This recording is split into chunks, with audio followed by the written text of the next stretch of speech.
te busco, te procuro, ó Deus, no silêncio tu estás.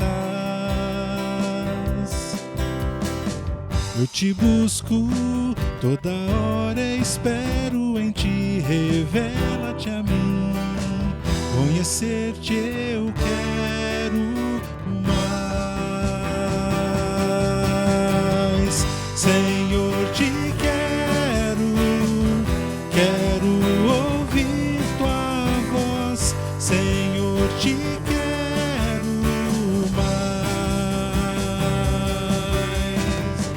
Quero tocar-te, tua face eu quero ver. Senhor, te quero mais. Prosseguindo para o alvo eu vou, a coroa conquistar. Vou lutando, nada pode me impedir, eu vou te seguir, conhecer-te eu quero mais. Senhor, te quero ouvir tua voz. Senhor, te quero mais. Quero tocar-te, tua face eu quero ver. Senhor, te quero mais.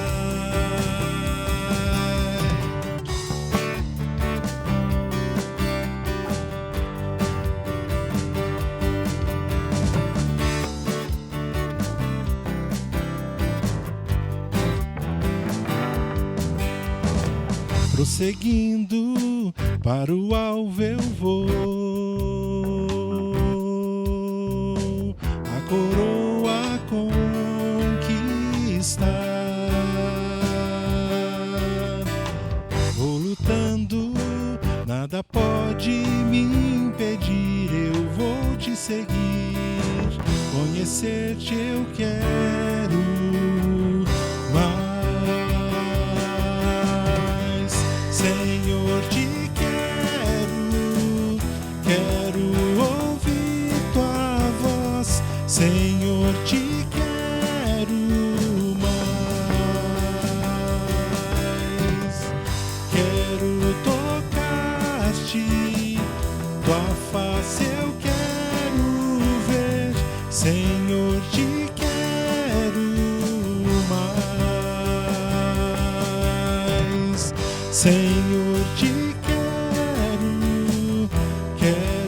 ouvir tua voz. Senhor, te quero mais.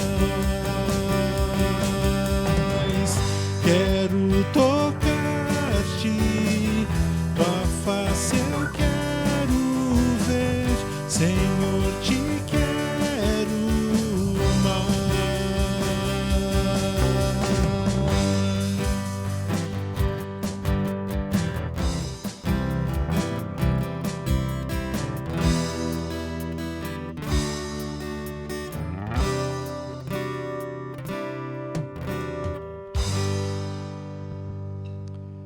Boa noite, irmãos, a graça e a paz de Jesus Cristo a cada um dos irmãos, que o Senhor possa abençoar a tua casa, a tua família. Nós estamos mais uma vez diante de Deus, vivemos ainda um tempo de pandemia, um tempo de muitas dificuldades, de muitas restrições. O nosso mundo, a cada dia, é um mundo um pouco menor. Nós sabemos que isso vai passar, e mesmo quando tudo isso passar, tudo aquilo que a gente pode enxergar ainda, olhando para frente, é que a nossa vida não será mais a mesma, as relações de afetos também não serão mais as mesmas. Eu acredito que nós demoraremos um tempo ainda para retomar a normalidade da nossa fé, e mesmo assim a nossa fé também não vai ser mais a mesma, A pandemia está trazendo à tona algumas coisas que a gente tinha lá no coração e que só Deus sabia.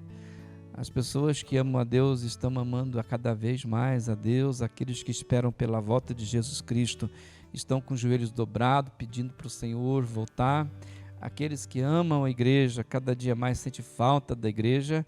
A grande verdade é que a pandemia ela potencializou algumas coisas que nós carregávamos no coração. Se por acaso eu fosse displicente com as coisas de Deus, a pandemia potencializou isso. Possivelmente o amor esfriou, a fé também foi embora. Mas nós não. Apesar de todas as mudanças que vêm junto com a pandemia, tem uma coisa que não muda: Deus não muda. O Senhor continua sendo o mesmo, hoje e todo sempre. E por saber disso é que nós estamos aqui, pedindo a Deus misericórdia, pedindo a Deus graça, para que nós possamos continuar firmes e firmes na fé. Hoje à noite eu leio com os irmãos o Salmo de número 46. O Salmo de número 46 é um cântico dos coraitas e traz esse salmista uma declaração extraordinária a respeito do nosso Deus. Uma declaração de confiança, de fé, mas principalmente ele traz o registro das palavras do Senhor. Há um momento no Salmo que não é mais o salmista que diz, não é o salmista que verbaliza, mas é a voz de Deus que é ouvida. E diz assim o Salmo de número 46. Deus é o nosso refúgio e a nossa fortaleza, auxílio sempre presente na adversidade. Por causa disso, por isso, não temeremos, ainda que a terra trema e os montes afundem no coração do mar, ainda que estrondem as suas águas turbulentas e os montes sejam sacudidos pela sua fúria. Há um rio, cujos canais alegram a cidade de Deus, o santo lugar onde habita o Altíssimo. Deus nela está, não será abalada. Deus vem em auxílio desde o romper da manhã. Nações se agitam, reinos se abalam, ele ergue a voz e a terra se derrete. O Senhor dos exércitos está conosco, o Deus de Jacó é a nossa torre segura. Venham, vejam as obras do Senhor, seus feitos estarrecedores na terra. Ele dá fim às guerras até os confins da terra. Quebra o arco e despedaça a lança. Destrói os escudos com fogo. Aí vem a voz do Senhor que vem e diz assim, no verso 10. Parem de lutar. Parem de lutar. Saibam que eu sou Deus. Serei exaltado entre as nações, serei exaltado na terra. Aí volta o salmista a falar. O Senhor dos exércitos está conosco. O Deus de Jacó é a nossa torre segura. O Senhor está dizendo, não é a hora de vocês lutar. Deixa comigo, esse é um tempo meu. Que o Senhor abençoe a leitura da sua palavra. Vamos orar mais uma vez? Pai Santo, nós bendizemos o teu santo nome, por poder estarmos juntos em volta da tua presença, por poder, ó Deus, clamar, ler a tua palavra, meditar sobre ela. Temos a confiança, Senhor, e a certeza que as coisas neste mundo só serão mudadas pelo teu amor, pela força do teu poder. E o teu amor é demonstrado quando o Senhor está disciplinando o teu povo. Muito obrigado, Senhor, pelo teu cuidado sobre nós. Muito obrigado por essa expectativa de futuro, uma cidade, o Senhor diz o texto de Hebreus que preparou uma cidade para aqueles que te temem. Que nessa noite o Senhor possa encontrar no nosso meio pessoas de fé, pessoas que temem ao Senhor. E assim aceita o nosso culto, aceita a nossa adoração, responde ao clamor daqueles que precisam, Senhor, daqueles que necessitam da sua interferência, visita os nossos enfermos, cuida de cada um deles, mas acima de tudo, Senhor, nos conceda a tua palavra, pela instrumentalização do teu Espírito Santo, faça com que a tua palavra seja viva para nós, que ela seja um caminho de vida. Assim eu oro, essas coisas eu peço, pelo nome de Jesus Cristo, agora e todo sempre, amém. Amém.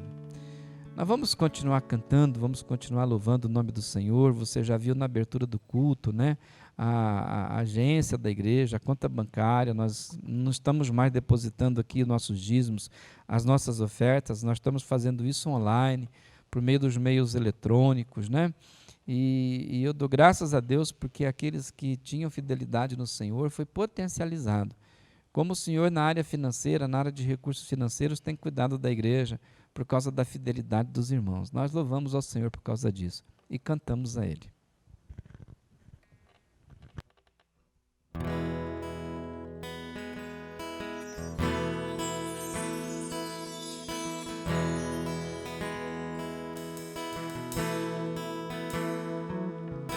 Ó Deus, Tu és o meu Deus forte, o grande El Shaddai, Todo-Poderoso Adonai. Teu nome é maravilhoso, Conselheiro, Príncipe da Paz, Yeshua HaMashiach, Deus Emanuel. O pastor de Israel, o guarda de Sião, a brilhante estrela da manhã. Jesus, teu nome é precioso, meu Senhor e Cristo, o nome sobre todos pelo qual existo. Jireh, o Deus da minha provisão. Shalom, o Senhor é a minha paz. Chamar, Deus presente sempre está. É o Elion, outro igual não há. Jeová Rafa, meu Senhor, que cura toda dor. Dizer que no Yahvé minha justiça é. Elohim, Elohim, Deus, no controle está, meu Deus. Tudo governa, Jeová Rafa, meu Senhor, que cura toda dor. Dizer que no Yahvé minha justiça é. Elohim, Elohim, Deus, no controle está, meu Deus. Tudo governa.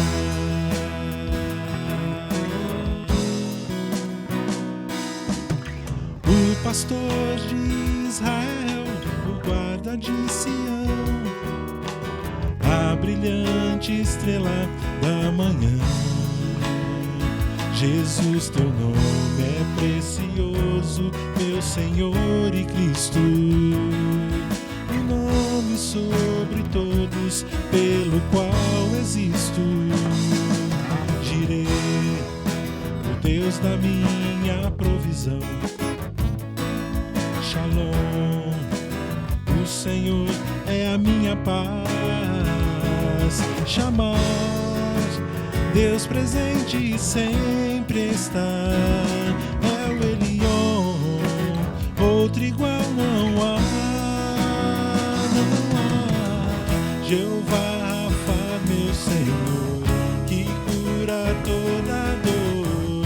Dizer que no Yahvé minha justiça é. Elohim, Elohim, Deus, no controle está, meu Deus. Tudo governa, Jeová Rafa, meu Senhor, que cura toda dor. Dizer que no Yahvé minha justiça é. Elohim, Elohim, Deus, no controle está, meu Deus. Tudo governa. Tudo governa. Tudo governa.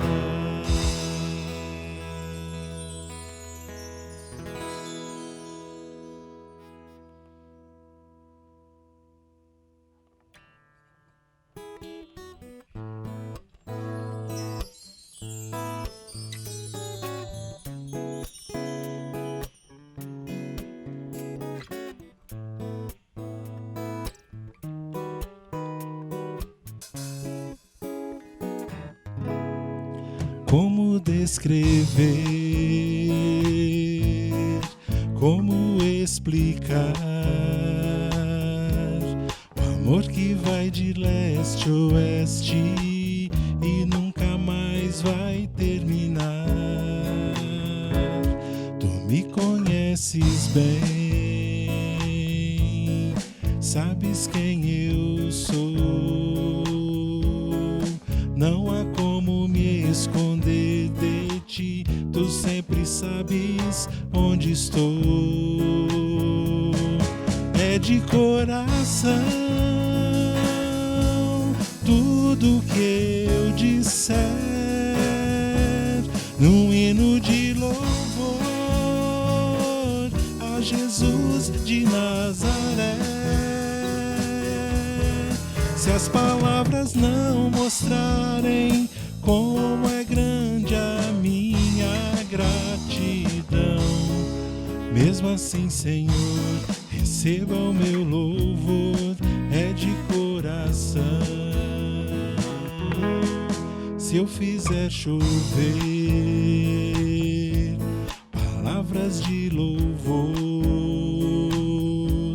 ainda assim será tão pouco frente a esse grande amor. Por isso escute o pulsar do meu coração. Tu és o caminho, a verdade, te dou minha gratidão. É de coração tudo que eu disser, num hino de louvor a Jesus de Nazaré. Se as palavras não mostrarem como é grande a minha gratidão, mesmo assim, Senhor, receba o meu louvor, é de coração. É de coração tudo que eu disser, num hino de louvor a Jesus de Nazaré. Se as palavras não mostrarem como é grande a minha gratidão, mesmo assim, Senhor, receba o meu louvor, é de coração. Se as palavras não mostrarem como é grande a minha gratidão, mesmo assim, Senhor, receba o meu louvor, é de coração. Mesmo assim, Senhor, receba o meu louvor, é de coração.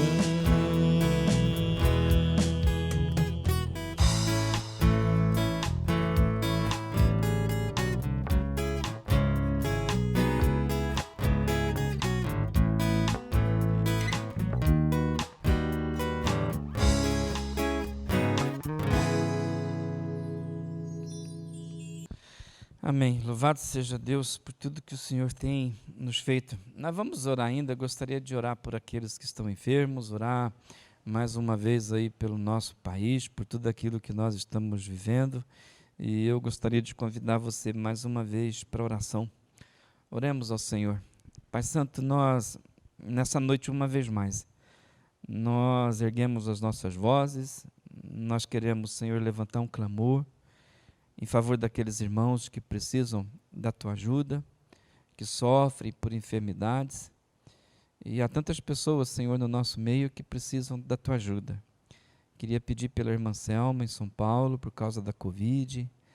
Eu queria, Senhor, rogar pela vida do irmão Jamil, pela vida da irmã Ana Célia, pela vida da irmã Maria de Lourdes. Meu Deus, o Teu povo carece da Tua ajuda, o Teu povo necessita, Senhor, da Tua graça, da Tua misericórdia. E nós te rogamos mais uma vez que o Senhor os encontre com bondade, com graça, com misericórdia, mesmo porque nós somos o Teu povo e nós não temos nenhum outro recurso, Senhor. O nosso recurso ainda é o Senhor que fez os céus e a terra.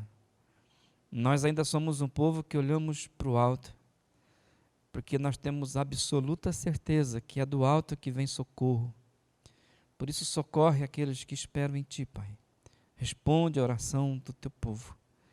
E eu peço isso, Senhor, em nome de Jesus Cristo. Amém e amém.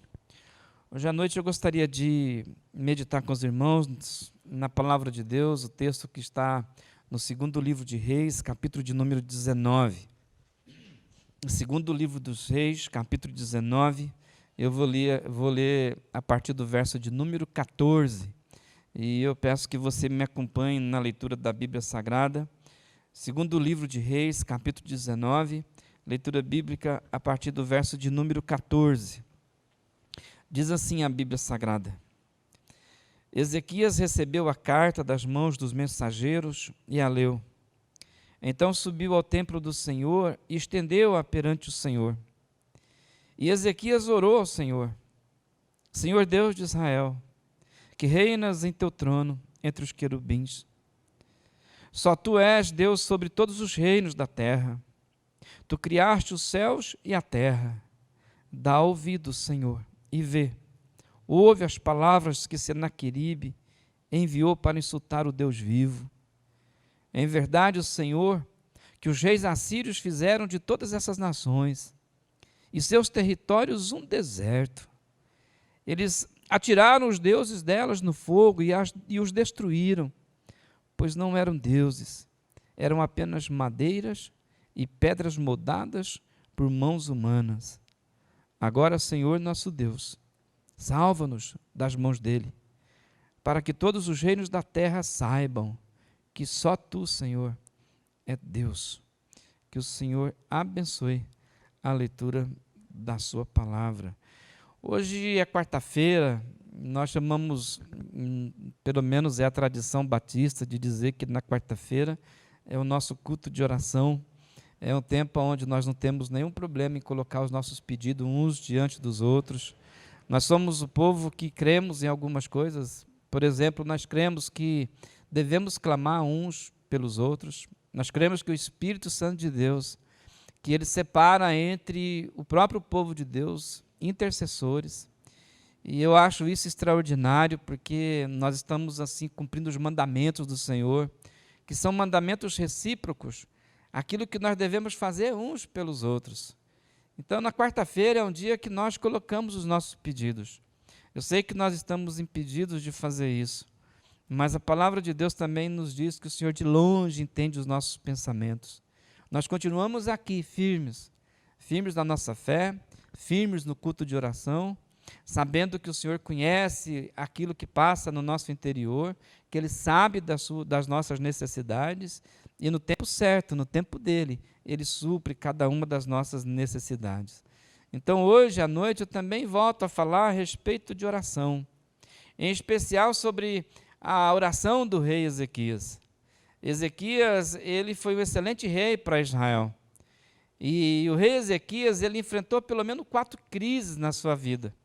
Em toda a sua trajetória, em todo o seu reinado, ele enfrentou crises, e crises pessoais, crises com as nações, crise interna no próprio reino de Judá.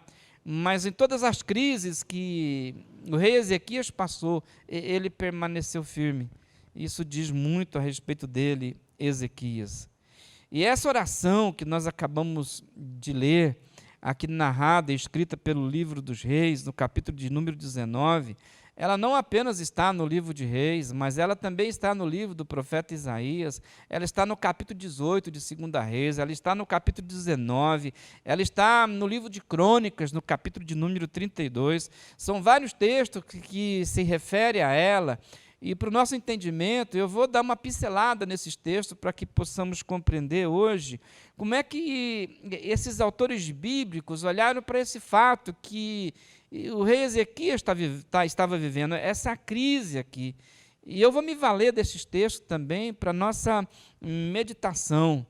Eu não vou ser tanto teológico, não vou ser assim tanto profundo na área da exegese, mas como é um culto de oração, como é uma quarta-feira, eu me preocupo muito hoje para a gente meditar e pelo menos aprender alguma coisa com essa oração que o rei Ezequias fez. E antes de explicar um pouco dessa oração que ele fez, é necessário para cada um de nós compreender o contexto em que ela se deu. Como é que ela surgiu, qual é o contexto. E o contexto é que as cidades no reino de Judá já tinham sido tomadas por Senaqueribe, rei da Síria. Por onde ele passou, ele devastou tudo. Todas as cidades do reino de Judá tinham sido dominadas, subjugadas pelo rei Senaqueribe da Síria. E de todas as cidades de Judá, apenas uma faltava. Faltava a cidade de Jerusalém. E agora o Senaqueribe, o que ele fez? Cercou Jerusalém. Ele sitiou a cidade onde estava o rei Ezequias. Por quê? Bom, porque ela é a última cidade a ser dominada. Ela é a última cidade que ainda não foi subjugada pelo rei da Síria em Judá. E lá no fundo do coração do rei Ezequias, por causa das palavras, por causa das profecias que vinha por meio do profeta Isaías, o rei Ezequias sabe que ele tinha no coração dele, e não apenas para ele, mas para toda a nação de Judá, uma promessa vindo da parte de Deus. E qual foi a promessa que Isaías entregou há tempos atrás para o rei Ezequias? A promessa era que Jerusalém não seria dominada por outras nações, enquanto ele fosse rei. Ele tinha essa promessa da parte de Deus. E diante dessa promessa, Ezequias estava lá junto com o povo debaixo de um cerco. Cercaram Jerusalém. E lá no coração dele, ele sabe que tem essa promessa de Deus. A Síria cercou Judá. O rei Ezequias tem uma promessa vindo da parte de Deus. Uma promessa verbalizada nada menos, nada mais pelo profeta Isaías. E quando a Síria cercou toda a cidade de Jerusalém, os generais assírios que tinham a ordem de invadir Jerusalém, de dominar toda a cidade, antes de invadir, antes de querer destruir as cidades, eles fazem uma coisa, os generais assírios, eles enviam uma carta para o rei Ezequias. Só que antes deles pegarem essa carta e pedir que ela fosse enviada e entregada nas mãos do rei Ezequias, eles leram essa carta diante dos muros de Jerusalém, leram ela em hebraico, eles escreveram ela em hebraico, para que todo o povo de Deus sitiado em Jerusalém pudesse ouvir o conteúdo que tinha nessa carta. Então chegaram diante do muro, leram aquela carta escrita em hebraico, falaram em hebraico, num tom bastante alto, para que todo o povo que estivesse do outro lado do muro pudesse perceber e saber do conteúdo da carta. E um resumo dessa carta que eles enviam para o rei Ezequias, e que leram diante do muro, para que toda a nação de Judá, todo Israel, o povo de Deus, ouvisse, o conteúdo resumido era mais ou menos assim, eles diziam: os deuses das nações que nós já vencemos não puderam resistir a nós, não foram capazes de impedir que nós dominasse essas nações. Os deuses da cidade de Judá, todas as outras cidades no reino de Judá, o Deus de vocês também não foi capaz de nos impedir. Nós dominamos todas as cidades, todos os povos foram dominados, e toda a Judá até agora foi dominada, e o Deus de vocês não pôde fazer nada. Por um acaso vocês estão achando que vai ser diferente com Jerusalém? Eles proclamaram isso diante dos muros, para que todo o povo soubesse o que eles já haviam feito, e que nenhum Deus de outras nações, e que nenhuma outra cidade de Judá tinha parado de pé diante deles, do exército assírio. Esse foi o recado dos generais para o rei Ezequias. Ezequias recebe essa carta, e diante de todo esse cenário, ele vai ao templo para oração, ele chega com essa carta nas mãos, apresenta ela diante do trono de Deus, diante do altar de Deus, e ali ele levanta um clamor. Um clamor que nós, se continuarmos lendo o texto de 2 Reis, vamos perceber que houve um grande milagre da parte de Deus em resposta à oração do rei Ezequias. E essa resposta que Deus dá em relação a oração de Ezequias, em relação ao clamor dele, Deus manda dizer para ele que ele iria mandar um anjo. E esse anjo iria à frente de Judá.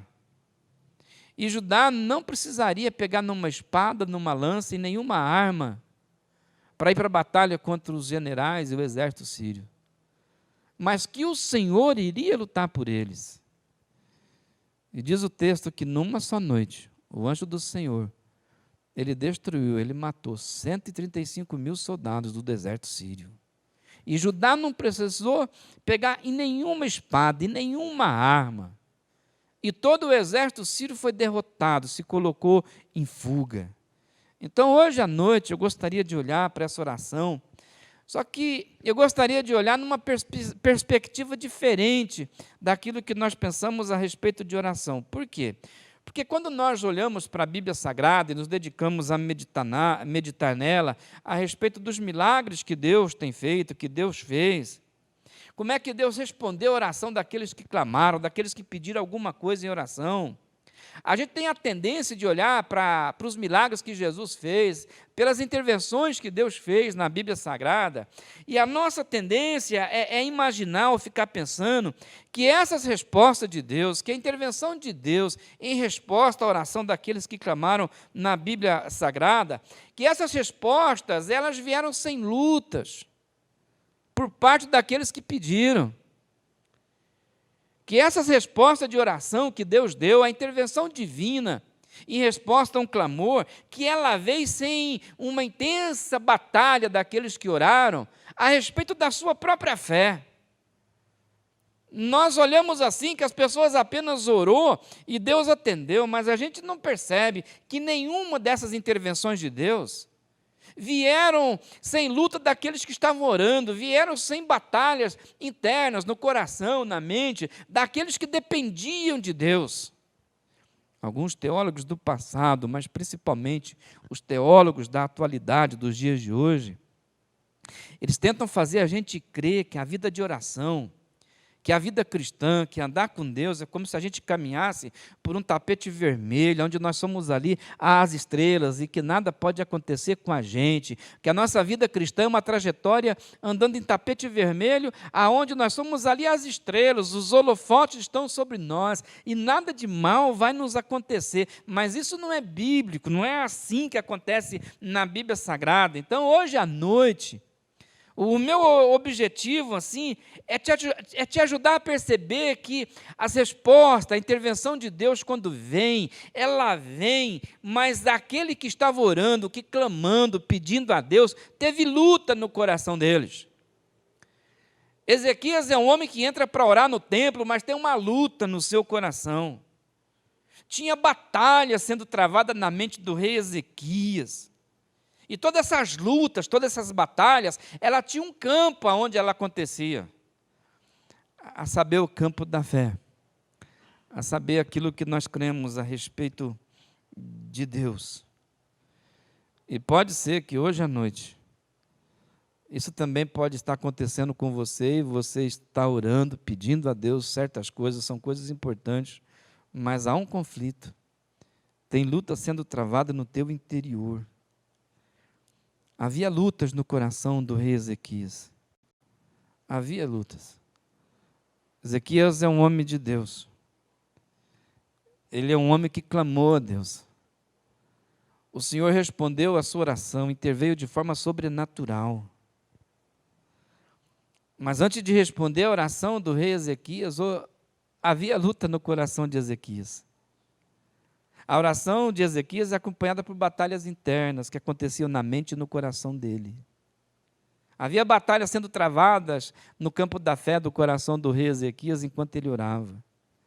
E isso é muito simples da gente entender.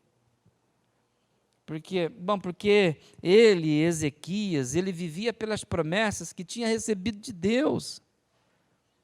E nós somos o povo que vivemos pela fé, nós vivemos das promessas que Deus fez. Foi isso que Jesus falou para o diabo: não só de pão viverá o homem, mas o homem vai viver de toda palavra que sai da boca de Deus. E o que sai da boca de Deus? Sai promessa. Ezequias está sendo desafiado a viver pela promessa e não por aquele quadro que estava diante dele, sendo cercado pelo exército assírio, com uma ameaça de destruição. Então é bem provável e é possível que alguém que me escute nessa noite também esteja assim, em oração por coisas cruciais na vida, por coisas importantes. São gente que sabe da palavra de Deus, que tem promessa de Deus guardada lá no coração, e de repente essas promessas, tudo isso que está acontecendo, o quadro que está diante da gente pode estar testando a gente. E aí nós precisamos enfrentar todos esses testes no campo da fé. Só que aí o coração está em conflito. Nós estamos assim com o coração ansioso, tem batalhas sendo travadas dentro da gente. E se isso está acontecendo com você, eu queria te falar uma coisa hoje à noite. Saiba que batalhas, essas lutas que a gente trava, faz parte da nossa vida em andar com Deus. Lutar faz parte da arte de viver. Lutar faz parte de andar com Deus que nos prometeu grandes coisas. Batalhas são inevitáveis. E hoje à noite eu gostaria que os irmãos pudessem perceber uma batalha, uma luta que acontecia no coração do rei Ezequias. Um homem de fé, um homem de coração. E lendo todos os textos bíblicos que têm a ver com essa passagem que nós acabamos de ler, nós vamos perceber qual é a luta que havia no coração e na mente do rei Ezequias. E eu espero, peço a Deus, que nós possamos aprender com ele, porque pode ser que essas mesmas batalhas estejam acontecendo com a gente, esteja acontecendo comigo, ou esteja acontecendo com você. Qual é a batalha que tinha no coração do rei Ezequias? A batalha que tinha no coração do rei Ezequias está relacionado com algumas perguntas. Quais perguntas? Por que eu? Por que isso está acontecendo comigo? Por que as coisas estão se configurando assim, desse jeito? E é interessante que essa pergunta não estava apenas no coração do rei Ezequias, mas também estava no coração de todo o povo. E por que estava no coração de todo o povo?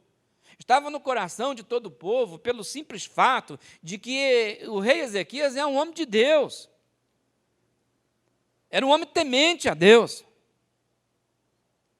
E esse tipo de batalha, esse tipo de luta, aquilo que estava acontecendo com o rei Ezequias e aquilo que estava acontecendo com a nação, não fazia sentido, não batia. Como isso pode estar acontecendo com um homem de Deus?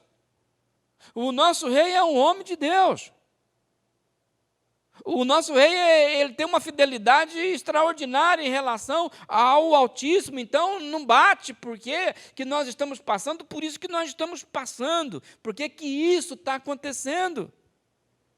Não faz sentido. Não faz sentido acontecer isso com um homem como o rei Ezequias. Impressionante como o capítulo anterior, no versículo 5 e 6, ele se refere ao rei Ezequias dessa forma. Ezequias confiava no Senhor. Não é um homem qualquer. Ezequias é um homem de Deus. Ele confiava no Senhor, o Deus de Israel. E as Escrituras fazem uma declaração assim, fantástica a respeito desse homem, que eu gostaria muito que pudesse fazer a meu respeito. A Bíblia Sagrada diz, é a Bíblia, o Espírito Santo mandou escrever a respeito desse rei, a respeito desse homem, que nunca houve ninguém como ele, em todos os reis de Judá. Que extraordinário, que testemunho do próprio Deus a respeito dele. Imagina o Espírito Santo mandando escrever a meu respeito, nunca houve um pastor como ele, entre todos os pastores.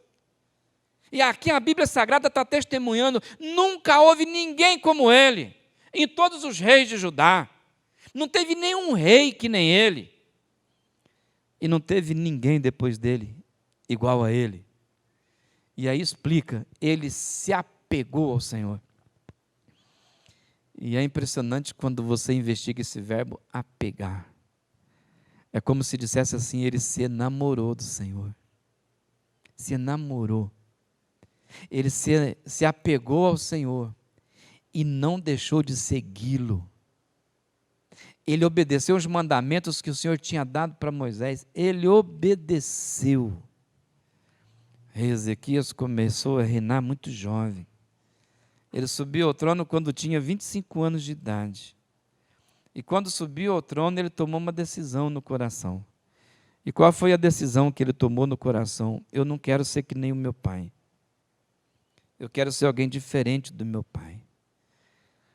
E por isso ele precisou enfrentar 4 crises na vida dele.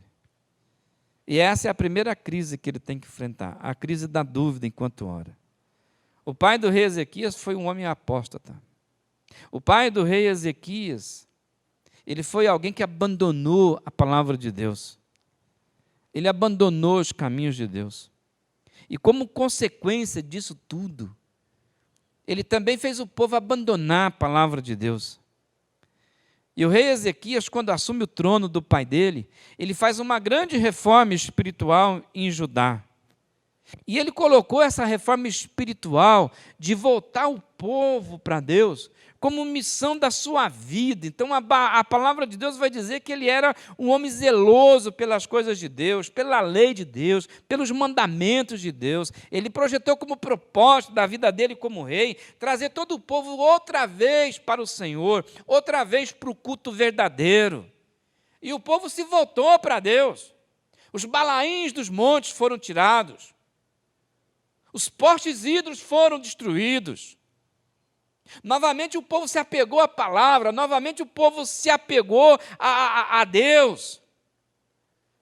E aí a Bíblia Sagrada, depois dessa reforma espiritual, e todo mundo crente, zeloso pela lei de Deus, a Bíblia Sagrada no 2º livro de Crônicas vai dizer assim, depois de tudo que Ezequias fez,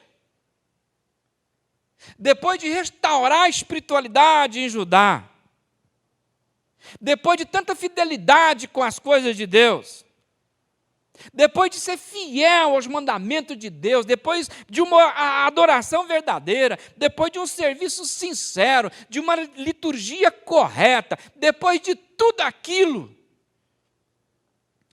Senaqueribe, rei da Síria, invadiu Judá e sitiou as cidades fortificadas para conquistá-las.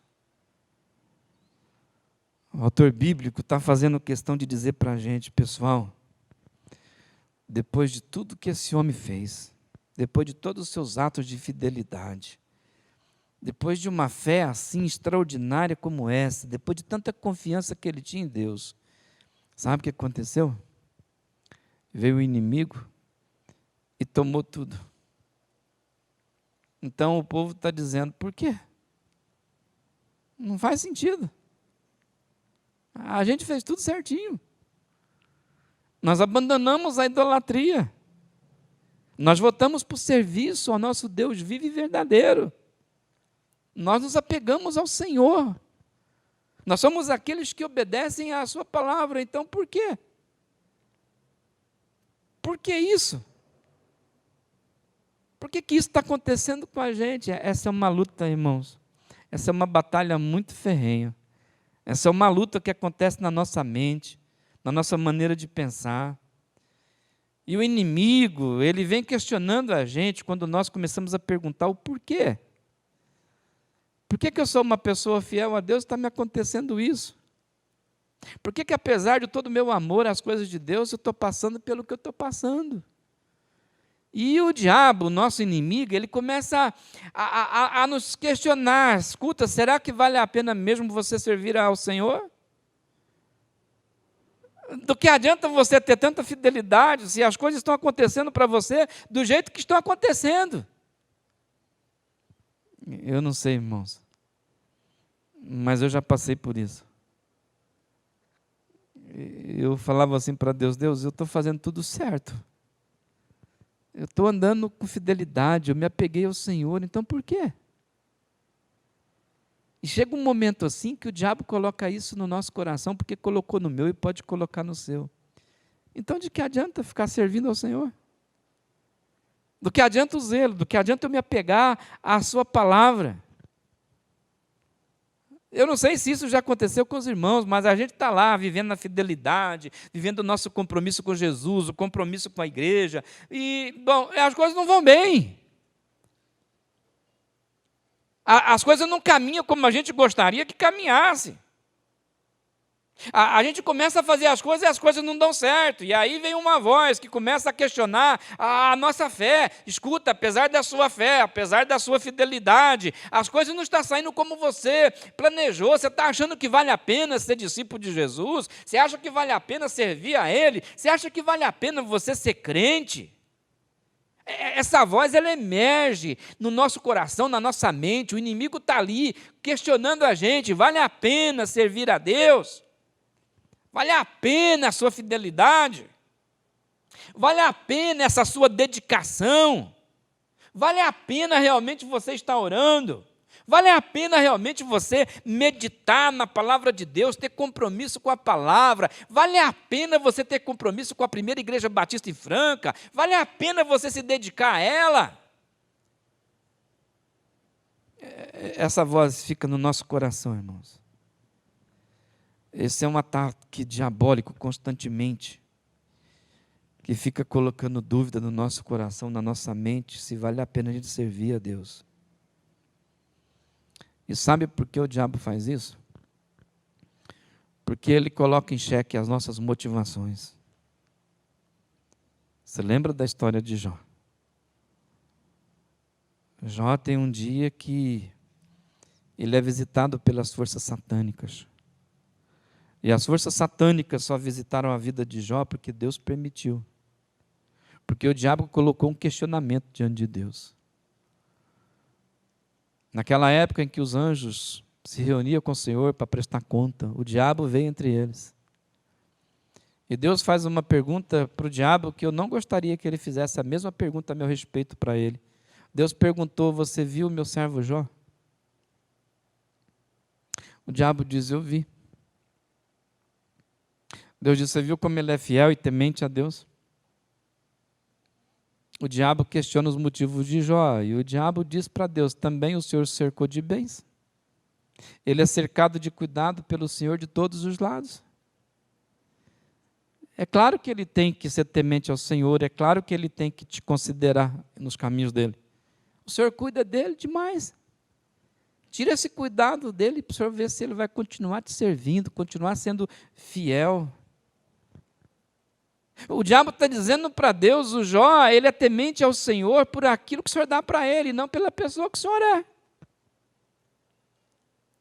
E esse é um questionamento que até hoje as trevas fazem a cada um de nós. As trevas também dizem assim: vocês estão servindo a Cristo, é por aquilo que eles estão dando para vocês, pelo cuidado dele, não por aquilo que ele é. Vocês estão aí dentro de uma igreja, confessando que são discípulos de Jesus, por aquilo que ele fez de bênçãos na vida de vocês, por aquilo que ele concede. Mas não é por causa da pessoa que ele é. E as palavras das trevas nas nossas mentes têm um objetivo: nos persuadir não a deixar o caminho da fé, não a deixar a igreja, não.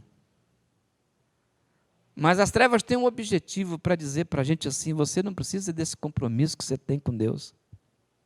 Você não tem que colocar Ele em primeiro nas coisas.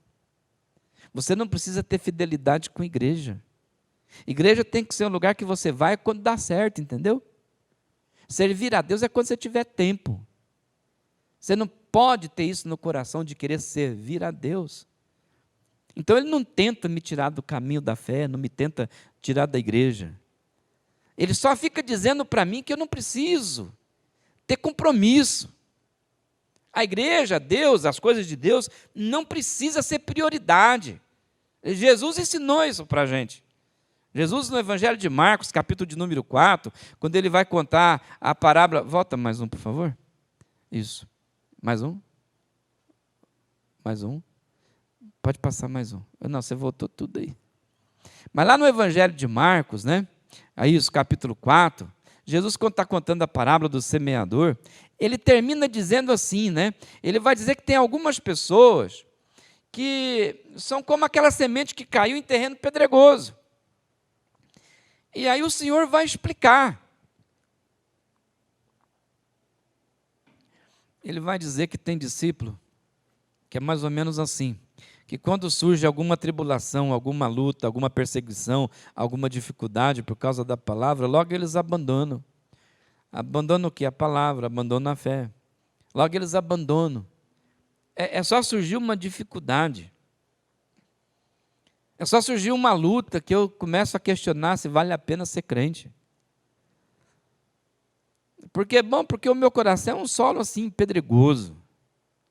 Uma das estratégias do diabo, irmãos, para trabalhar, para lutar contra a nossa vida, para minar a nossa vida, é mais ou menos assim, quando as coisas estão caminhando, quando nós estamos andando em temor, em fé, uma das estratégias deles é provar a nossa fé, é questionar os nossos motivos.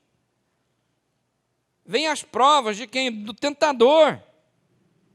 E o que o tentador faz? Ele lança dúvidas, ele coloca pergunta no nosso coração, é uma voz que está lá na nossa consciência dizendo assim: por que você acha que está acontecendo com você? Vale a pena você servir a Deus? Escuta, você não é filho de Deus, por que você está passando por tanta necessidade? Você não é filho de Deus, por que você está passando? Por isso que você está passando. Escuta, você não orou, você acha realmente que vale a pena você orar?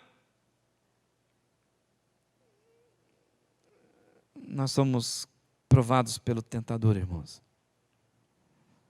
E nessa hora o Espírito Santo de Deus nos convida a perseverar na palavra de Deus.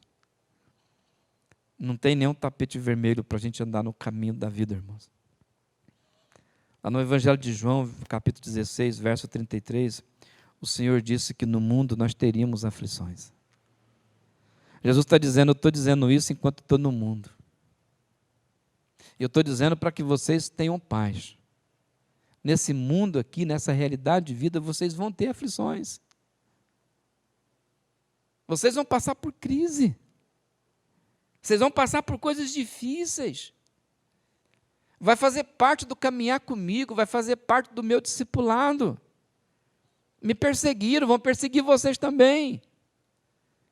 Não quiseram me ouvir, também não vão querer ouvir vocês. Vocês decidiram andar com Deus, as pessoas vão se separar de vocês.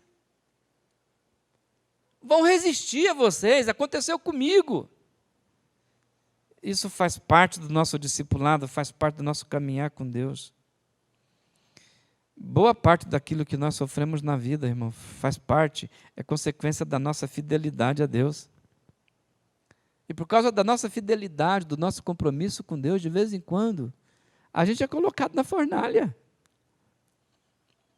Os amigos de Daniel, Sadraque, Mesaque e Abidnego, foram parar na fornalha por causa de fidelidade a Deus. Daniel foi parar na cova dos leões porque ele disse que não estaria prestando culto a nenhum outro Deus, a não ser ao Deus e Pai de nosso Senhor Jesus Cristo. A nossa fidelidade faz a gente ir para a fornalha, a nossa fidelidade faz a gente parar na cova do leão. Faz parte de andar com Deus. Mas a promessa de Deus é, se vocês estiverem firmados na rocha, vai vir tempestade sim, mas a casa de vocês não vão cair. Jesus falou isso no final do Sermão do Monte, lá no final do Sermão da Montanha. O Senhor, quando termina ele, antes de terminar, o Senhor acabou de proferir todas as suas palavras, e ele diz assim, olha, aqueles que ouvem as minhas palavras e praticam é um construtor prudente. E o Senhor vai falar da tempestade que vem sobre duas casas. E o Senhor diz assim, a tempestade caiu sobre as duas casas, mas apenas uma casa ficou de pé. Qual é a diferença? Está nas casas? A diferença foi na chuva? A diferença foi no vento que bateu nas casas? O Senhor vai dizer não. A diferença estava em ouvir a minha palavra e permanecer na palavra. A diferença estava que um era um construtor prudente, está construindo a vida de forma prudente. E como? Praticando a palavra. Se você é alguém que está em oração, seja por qualquer coisa, acredite. Se você está orando por alguma coisa que é importante para você, você precisa acreditar numa coisa. Você vai ser tentado. Você vai ser tentado a parar de orar. Você vai ser tentado pelo inimigo a não acreditar que as coisas têm jeito. Você vai ser tentado a desistir, que não vale a pena lutar, que não vale a pena ir para a luta. Você vai ser tentado a desistir. Mas eu gostaria de propor uma pequena reflexão para os irmãos. Eu prefiro muito mais atravessar uma tempestade na companhia de Jesus, que tem autoridade sobre tudo e sobre todos.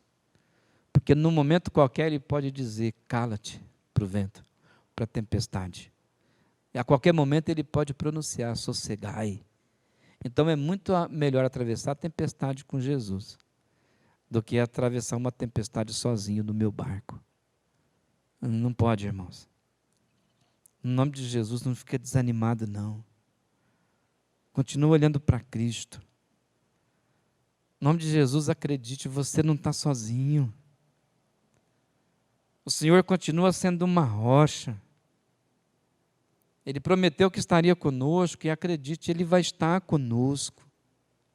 A palavra de Deus vai dizer que Ele é socorro presente no dia da tribulação, na hora da angústia. Então acredite. Ganha essa batalha no teu coração e na tua mente, essas perguntas que ficam aí, por que comigo, por que agora, por que desse jeito? Essa é uma luta que você tem que ganhar ela, porque quem dispôs a orar também dispôs a lutar. O apóstolo Paulo, quando escreve para a igreja de Efésios, capítulo de número 6, ele vai dizer de uma luta. Ele vai dizer assim, olha, você tem que vestir toda a armadura de Deus, mas lá o apóstolo Paulo não explica a luta é a oração. Ele vai dizer isso, que a luta é a oração. Quem se dispôs a orar, se dispôs a batalhar. Ezequias vai para a luta, mas vai para a luta de joelhos. E a luta de joelhos não acontecia no campo da fé, ela acontecia no campo da fé, aonde dúvidas estão presentes. Eu tenho uma promessa da parte de Deus, mas o que eu estou vendo diante de mim é que essa promessa não vai se cumprir. E por que comigo? Eu sou um homem temente a Deus. Eu sou um homem fiel ao Senhor. Uma coisa que eu sei quando estou orando, irmão, e travando essa batalha, é a voz do Espírito de Deus dizendo para mim assim, continua, meu filho. Não tenha medo. A história ainda não acabou. Eu não acabei ainda o que eu estou fazendo na tua biografia, na tua vida. E essa foi a primeira batalha que o rei Ezequias enfrentou no seu coração. Tem outras batalhas nesse texto, nessa narrativa da Bíblia Sagrada, mas a gente não tem tempo para falar sobre elas. Mas essa aqui, para mim, é uma das mais importantes que tem, e é uma luta que nós temos que vencer. Lutas que acontecem dentro do nosso coração, na nossa mente. Percebeu, irmãos, que toda vez que nós temos uma luta no coração, uma luta na nossa mente, é porque tem alguma coisa do lado de fora acontecendo? No caso do rei Ezequias, de forma concreta, o que estava acontecendo do lado de fora era a Síria.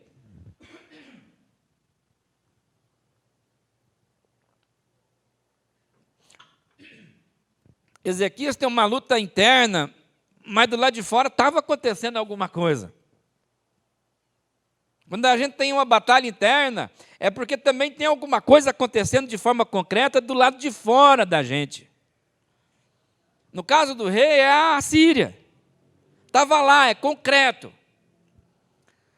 E as palavras do inimigo que veio pela boca dos generais do rei da Síria, ela é um ataque ao coração de Ezequias, é um ataque à fé do rei Ezequias, é um ataque ao profeta Isaías que pronunciou aquela promessa, mas acima de tudo também é um ataque, pessoal, ao povo de Deus, que confiaram no rei de Israel.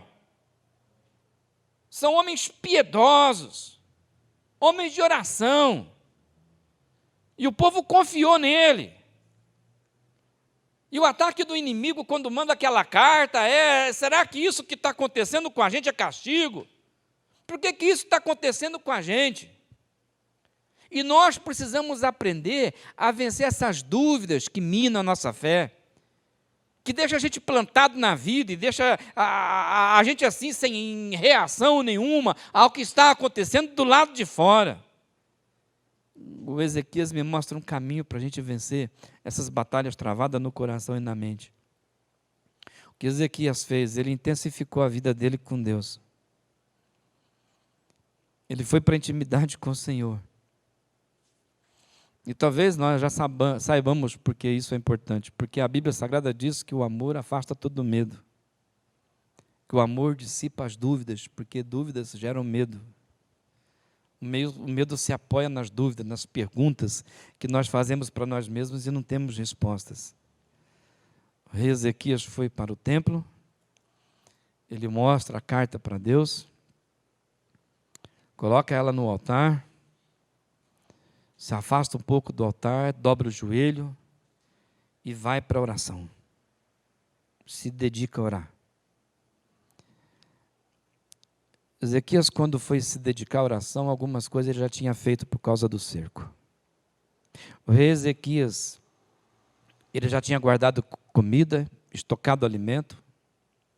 O rei Ezequias tinha preparado uma segunda muralha em torno daquela primeira muralha para se protegerem. O rei Ezequias tinha feito reservatórios de água para que eles não fossem desabastecidos de água. Ele tinha acabado com a água que poderia suprir os exércitos dos assírios. Ele tinha feito lança para o povo lutar. Ele tinha confeccionado armas, espadas, para que o povo pudesse ir à luta. O rei Ezequias, ele fez tudo o que ele podia. Tudo que estava ao alcance dele, diante daquela circunstância, do lado de fora das muralhas, ele tinha feito. E quando ele fez tudo o que podia, ele entra para o templo e vai se dedicar à oração. Nós deveríamos aprender com o rei Ezequias. Antes de correr para Deus em oração pedindo um milagre, nos perguntar se nós já fizemos tudo o que nós devíamos fazer. A gente deveria se perguntar se nós já fizemos tudo aquilo que nós podíamos fazer. Porque depois que nós fazemos tudo o que nós podemos fazer, aí só nos resta ir para a oração. Ezequias vai para orar. Porque já fez tudo o que tinha que fazer. Ele agora quer intensificar a vida dele com Deus. Ele quer perceber a voz do Senhor. Ele vai para o templo, se dedica à oração. Os oficiais dos exércitos do rei Ezequias também vão com ele. Eles rasgam suas vestes, se vestem com sacos e com cinzas, em sinal de luto. E depois da oração, eles tomam uma decisão. Nós precisamos ouvir agora a palavra que vem do Senhor. Então nós vamos procurar o profeta de Deus, o homem de Deus. Só que antes de eu procurar uma palavra que vem da parte de Deus, a gente faz tudo o que pode. Depois que a gente faz tudo o que podia, a gente se dedica à oração. E agora que eu dediquei a minha vida em oração, eu agora estou pronto para ouvir uma palavra que vem da parte de Deus. Se veste de luto, começa a andar pela cidade, pelas ruas de Jerusalém, para ir na casa do profeta Isaías. E quando eles curvam a esquina para chegar na casa de Isaías, Isaías tinha saído da casa dele com um recado de Deus para o rei. Eles se encontram no caminho. E algo extraordinário. Enquanto Ezequias orava no templo, buscando intimidade com Deus, Deus dava uma palavra para o seu profeta, para dizer para esse homem que clamava. E Isaías se encontra com o rei e diz: o Senhor mandou dizer, ó rei Ezequias, o Senhor mandou dizer que agora quem está lutando contra Senaqueribe é ele e não Jerusalém. O Senhor mandou dizer que quem vai para a batalha é ele. Porque você é um homem de fé, porque você fez tudo o que podia, porque você se dobrou diante do Senhor em humilhação, rasgou, tirou a roupa de rei, você tirou a sua identidade, se vestiu de saco, de luto, você se humilhou diante do seu Deus, e em resposta ao seu clamor, por tudo que você já fez e por tudo que você é, o Senhor mandou dizer para você, ó rei, que Ele vai na luta no teu lugar. Ele vai assumir a ofensa de Senaqueribe para Judá. Ele mandou dizer, quem entra na luta, Ezequias, sou eu, o Todo-Poderoso. E o capítulo 19, versículo 35, vai dizer que naquela noite, o anjo do Senhor saiu. Saiu da onde? Saiu do Senhor. E anjo do Senhor é uma prefigura da pessoa de Cristo no Antigo Testamento. O anjo do Senhor é uma referência, geralmente a Cristo, a Jesus de Nazaré. Ele saiu e matou 185 mil homens do acampamento assírio. O choro durou a noite toda. Mas quando o sol raiou, quando amanheceu o dia, a alegria encheu o coração daqueles que choraram, que se derramaram diante de Deus. Quando o povo se levantou na manhã seguinte, o lugar estava repleto de cadáveres. Não tinha inimigo mais para ser enfrentado. Por quê? Porque o socorro de Deus veio ao seu povo. O socorro de Deus veio a um homem que clamou a Deus. Por que o socorro veio? Porque Ezequias orou. E por que Ezequias orou? Porque na crise nós somos levados a um campo de batalha chamado dúvidas. Dúvidas. Perguntas emergem na nossa mente por causa do inimigo. Ezequias teve dúvidas, mas chegou uma hora que por meio da oração e de haver feito tudo, que as dúvidas se dissiparam, ele não teve mais dúvidas. E por que ele não teve mais dúvidas? Porque Ezequias sabia que o Senhor não deixaria ele passar vergonha diante do inimigo. E por que o Senhor não deixaria ele passar vergonha diante do inimigo? Porque ele tinha uma vida em verdade, ele tinha uma vida com Deus, ele tinha uma caminhada com o Senhor. Ele era um homem de oração. E oração, irmãos, é muito mais do que palavras. Oração é muito mais do que falar. A Bíblia Sagrada ensina que antes que nós abrimos a nossa boca para pedir alguma coisa para Deus, a palavra de Deus vai afirmar, de longe o Senhor conhece os vossos pensamentos, Ele sabe. E se Deus sabe, orar não tem muito a ver com palavras. Orar não tem a ver com verbalizar. Olha para a postura de Ezequias. Porque a oração que Deus responde assim, de forma extraordinária, tem a ver com postura, tem a ver com vida no altar, tem a ver com vida dedicada.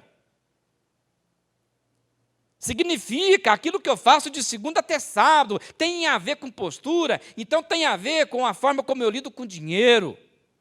Oração respondida tem a ver como eu lido com o sexo oposto. Oração, para ser oração, tem a ver com como eu trato meus irmãos, como eu trato a minha família, como eu trato a minha esposa, como eu trato o meu marido, como eu trato os meus filhos. Oração é muito mais do que palavras, tem a ver com postura, tem a ver com a minha contribuição no reino de Deus. E essa contribuição, ela é materializada, vista, concreta na minha vida na igreja, servindo ao Senhor. Então, oração não é apenas voz. Tem a ver com vida no altar. Tem a ver com postura na vida. E aí nós temos que lidar com um problema. Que problema? Desde que nascemos, nós somos formatados no jeito de pensar pela cultura que está aí, pelo mundo que está aí, e vamos nos tornando a cada dia discípulos de Jesus mundanizados, formatados pelo mundo e não pela consciência de Deus. São pessoas que dizem que são crentes, que são pessoas de oração, mas que têm uma mentalidade, que têm uma filosofia de vida, que tem a ver com o mundo e não com o povo de Deus. E a gente não se dá conta disto. É gente que diz que se converteu, que se chegou a Jesus Cristo, que tem uma vida com Deus, mas não conseguiu ainda se desvincular dos padrões do mundo. Não conseguiu se desvincular dos padrões das trevas. E vive a vida com os padrões das trevas e não com os padrões de Deus. E isso é muito preocupante. Por quê? Porque a gente fala que ora. Mas oração sem postura, oração sem vida no altar, oração com displicência, quer que Deus faz cair do céu? Não! Você tem que fazer tudo que você pode primeiro. Você tem que esgotar todos os seus recursos, tudo aquilo que está na tua mão para fazer, você tem que fazer, meu filho. Essa vidinha confortável aí, é claro que Deus não responde a oração. Eu me preocupo, irmão. Me preocupo porque nessa pandemia está muito evidente que muito daquilo que nós pensamos, essa nossa maneira de ser, tem a ver com o mundo e não com Deus. Eu fico vendo as conversas nessa pandemia, e esse jeito de pensar, as opiniões que estão aí, são opiniões do mundo. É iguaizinhas às opiniões que estão na novela, nos filmes. A maneira da gente vestir tem a ver com o mundo. A maneira da gente falar tem a ver com esse mundo que jaz no maligno. E é claro, como é que Deus responde oração assim? Esse mundo jaz no maligno. Quantas qualidades deste chamado povo de Deus, e a gente adotou como jeito de viver, que foi absorvida das trevas, e não de Deus, não do reino de Deus. Só que aí, quando vem a crise, a tempestade, a gente quer que Deus responde. Mas tem que ter vida no altar, meu filho. Tem que se desvincular das trevas, tem que romper com as trevas. Eu sei que você tem coisa importante para fazer, eu sei que o diabo coloca dúvida no seu coração, eu sei que Deus quer abençoar a tua vida, mas você precisa mudar, você precisa consertar a tua vida, você precisa colocar a tua vida no altar. Do jeito que está, não tem como. A pandemia, ela é uma oportunidade para nós, irmãos. Acredito que uma grande oportunidade. Uma oportunidade da gente ser modelo. Uma oportunidade da gente ser exemplo. Uma oportunidade da gente dar um contraponto a essa forma que o mundo pensa. Como falta pessoas equilibradas nessa pandemia. Como a gente consegue absorver tudo que o mundo fala. Como a gente coloca a opinião nossa em tudo que está acontecendo, e essas opiniões têm mais a ver com as trevas do que com Deus. Irmãos, não cai uma folha de uma árvore que Deus não perceba. Você acha que essa pandemia Deus não percebeu? Essa pandemia, ela tem ceifado as vidas todo dia, vidas. Eu olho para aquilo que acontece na mídia, as informações que vêm, 2.000, 1.000 e tanto, aquilo ali é vida, não é número. Ali tem história, ali tem biografia que foi rompida. Eu perdi gente querida minha. Eu perdi um irmão muito querido, amado, que foi meu vice-presidente lá em Santa Helena de Goiás para a Covid-19. Eu visitei a viúva, eu visitei os filhos que ficaram órfãos, eu visitei eles. Ali tem uma história, tem uma biografia. Era um homem de Deus. E quando eu cheguei em Santa Helena e fui orar com aquela irmã, eu também fiquei me perguntando, por que ele, Deus? Por que aqui na PIB de Santa Helena eu faço uma lista daquele que o Senhor pode levar embora? Mas justamente esse. Eu também fiquei em dúvida, porque esse homem é um homem de fé, esse homem era uma bênção na minha vida, na vida da minha família. Nós podemos ser um exemplo, um modelo para esse mundo que está perdido, nós podemos ser luz nesse mundo de trevas, mas tem faltado postura, tem faltado vida no altar, tem faltado gente que não tem medo de arregaçar as mangas, que faz tudo aquilo que devia, faz tudo aquilo que pode. Ah, como tem faltado. Como nós temos uma geração de crente preguiçoso, que quer cair tudo do céu, quer que cai maná todo dia. Deus te deu saúde, Deus te deu inteligência. Aquilo que você pode fazer, você tem que fazer, meu filho. Se Deus for necessário intervir de forma sobrenatural, Ele vai. Mas antes conserte a vida. Ganhe a batalha que está no coração e na mente. Deixa o amor de Deus substituir as perguntas, as dúvidas que você tem, em nome de Jesus. Em nome de Jesus. Vamos cantar. Vamos louvar o Senhor.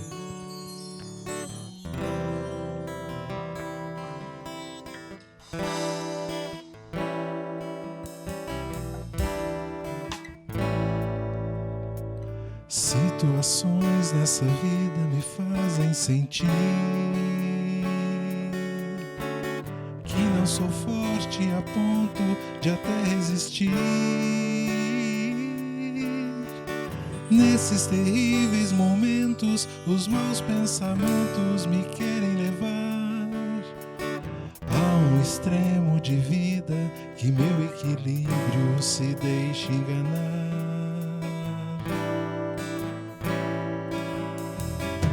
Instantes que se prolongam tentando mudar tudo que já se fez novo, pois Cristo mudou.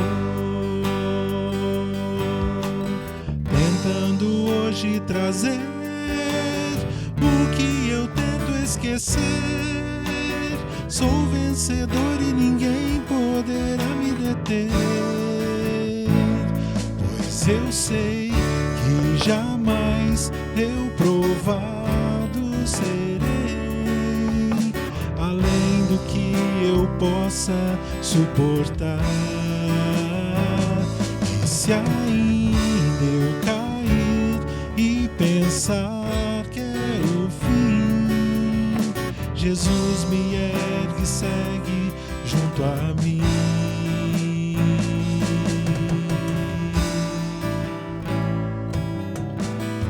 Instantes que se prolongam tentando mudar tudo que já se fez novo, pois Cristo mudou. Tentando hoje trazer o que eu tento esquecer. Sou vencedor e ninguém poderá me deter, pois eu sei que jamais eu provado serei, além do que eu possa suportar.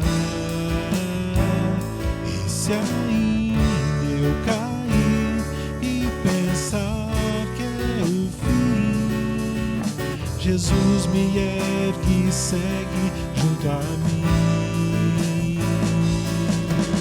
Jesus me ergue e segue sim, Jesus me ergue e segue sim, Jesus me ergue e segue junto a mim. Jesus me ergue e segue sim, Jesus me ergue e segue sim, Jesus me ergue e segue junto a mim.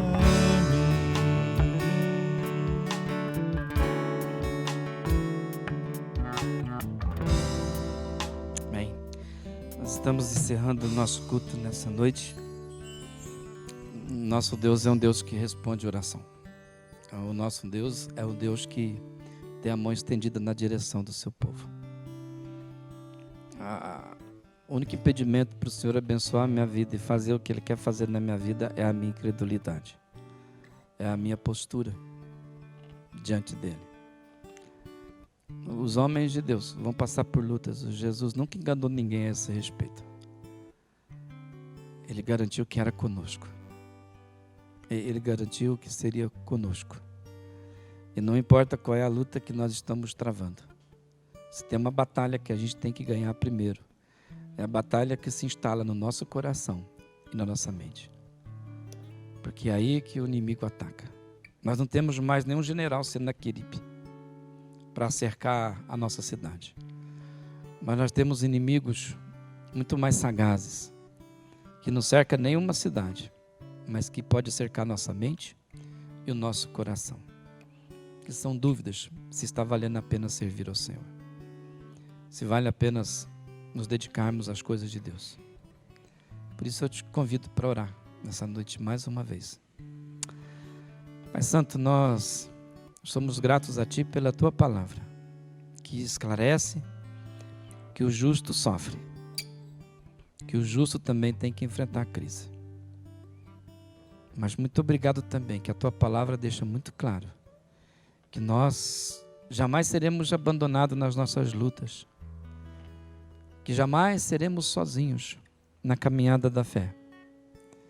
O caminho é estreito, a porta é estreita, e são poucos, Senhor, aqueles que passam por ela. Nós sabemos disso. E hoje à noite eu rogo por aqueles que têm travado lutas no coração, lutas nas suas mentes. Que o amor a Ti, Senhor, possa dissipar todo o medo e toda a dúvida. E que mais uma vez, pelo Teu Espírito Santo, nós possamos perceber que nós somos o povo da promessa. Nós vivemos nas promessas. Algumas delas já se concretizaram na nossa vida, outras não. Por isso nós olhamos para frente. E olhando para o futuro, nós olhamos com expectativa que o melhor do Senhor ainda está por vir. E que a vitória que ainda não vemos é só uma questão de tempo, mas ela vai surgir em nome de Jesus Cristo. Assim oramos, Senhor, agradecidos pelo nome do Senhor Jesus, nosso Senhor e Salvador. Deus abençoe você e toda a tua casa. Uma boa semana a todos. Jesus me ergue, segue sim. Jesus me ergue, segue sim. Jesus me ergue, segue junto a mim. Jesus me ergue, segue sim. Jesus me ergue, segue sim. Jesus me ergue.